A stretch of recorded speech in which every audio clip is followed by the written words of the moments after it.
Hello welcome to my channel. ഇന്ന് നമ്മൾ നോക്കാൻ പോകുന്ന ടോപ്പിക്ക് പ്രകാശ മലിനീകരണം. നമുക്കറിയാം, അമിതമായ അളവിലും അതേപോലെ വിവേചനരഹിതമായ രീതിയിലുമുള്ള പ്രകാശത്തിൻ്റെ ഉപയോഗത്തെയാണ് നമ്മൾ എന്ത് പറയുന്നത്, പ്രകാശ മലിനീകരണം എന്ന് പറയുന്നത്. പ്രകാശിക ഉപകരണങ്ങളുടെ അമിതമായ ഉപയോഗം ഊർജത്തിൻ്റെ ഉപയോഗം വർദ്ധിപ്പിക്കുകയും ഊർജ പ്രതിസന്ധി സൃഷ്ടിക്കുകയും ചെയ്യുന്നു. അപ്പം ഇതിനു വേണ്ടി അല്ലെങ്കിൽ ഇതിനെതിരെ നിൽക്കാൻ വേണ്ടി ഒരു സംഘടന എന്തായാലും കാണുമല്ലോ. എന്തായിരിക്കും ആ സംഘടനയുടെ പേര്? IDA അഥവാ ഇൻ്റർനാഷണൽ ഡാർക്ക് സ്കൈ അസോസിയേഷനാണ്.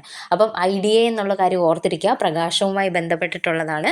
IDA എന്ന് വെച്ചാൽ എന്താണ്? ഇൻ്റർനാഷണൽ ഡാർക്ക് സ്കൈ അസോസിയേഷൻ എന്നാണ്. ഇതെന്തിനാണ്? പ്രകാശ മലിനീകരണം കുറയ്ക്കുന്നതിനുള്ള പ്രവർത്തനങ്ങൾ നടത്തുന്ന ഒരു സംഘടനയാണ്.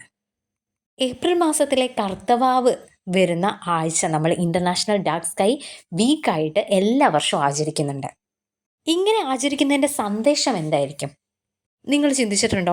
പ്രകാശ മലിനീകരണം സൃഷ്ടിക്കുന്ന പാരിസ്ഥിതിക പ്രശ്നങ്ങളെക്കുറിച്ചുള്ള ഒരു ബോധവൽക്കരണമായിട്ടാണ് എന്ത് നടത്തുന്നത്, ഇൻ്റർനാഷണൽ ഡാർക്ക് സ്കൈ വീക്കായിട്ട് എല്ലാ വർഷവും ആചരിക്കുന്നത്.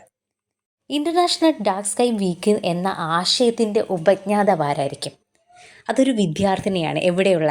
വെർജീനിയയിലെ ഒരു ഹൈസ്കൂൾ വിദ്യാർത്ഥിനിയാണ്. ആ വിദ്യാർത്ഥിനിയുടെ പേരെന്താണ്? Jennifer Barlow. ഈ പ്രകാശ മലിനീകരണം കൊണ്ടുണ്ടാവുന്ന അനന്തരഫലങ്ങൾ എന്തൊക്കെയായിരിക്കാം? ജീവജാലങ്ങളുടെ സ്വാഭാവിക ജീവിതക്രമത്തെ പ്രതികൂലമായി ബാധിക്കുന്നു. ഒന്ന് അതാണ്. അടുത്തത് എന്തായിരിക്കും? ആകാശക്കാഴ്ച. നമ്മൾ കാണുന്നുണ്ടല്ലേ, ആകാശക്കാഴ്ച ഇതെന്ത് ചെയ്യുന്നു? മറയ്ക്കുകയും ചെയ്യുന്നു. അതുകൊണ്ട് എന്ത് നടക്കുന്നില്ല അവിടെ? വാന നിരീക്ഷണം എന്താവുന്നു? അസാധ്യമാവുകയും ചെയ്യുന്നു. അപ്പം എന്താണ്?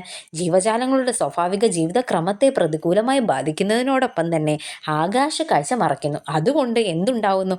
വാന നിരീക്ഷണം അസാധ്യമാവുന്നു. പിന്നെയും കാണുമല്ലോ, ഉയർന്ന ഫ്ലാറ്റൊക്കെ ഇല്ല, വലിയ ഫ്ലാറ്റൊക്കെ കാണും. ആ ഫ്ലാറ്റിൽ എന്തുണ്ടാവും? പ്രകാശമുണ്ടാവും. ഇത് ആർക്ക് ബുദ്ധിമുട്ടുണ്ടാക്കും? ദേശാടന പക്ഷികൾക്ക്. അവർക്ക് എന്ത് ബുദ്ധിമുട്ടായിരിക്കും ഉണ്ടാക്കുന്നത്? അവരുടെ ദിശ, അവരുടെ വഴി അവർക്ക് തെറ്റിപ്പോവാനുള്ള കാരണമാവുകയും ചെയ്യുന്നു. ഇനി അതുമല്ലാതെ വേറെ എന്താണ്? വാഹനങ്ങളുടെ ഹെഡ് ലാമ്പുകളിൽ നിന്നുള്ള ഹൈ ബീമിൻ്റെ അമിത പ്രകാശം മറ്റുള്ളവരുടെ കാഴ്ചയ്ക്ക് തടസ്സമുണ്ടാക്കുകയും അതുവഴി എന്തുണ്ടാവുന്നു? അപകടമുണ്ടാവുകയും ചെയ്യുന്നു.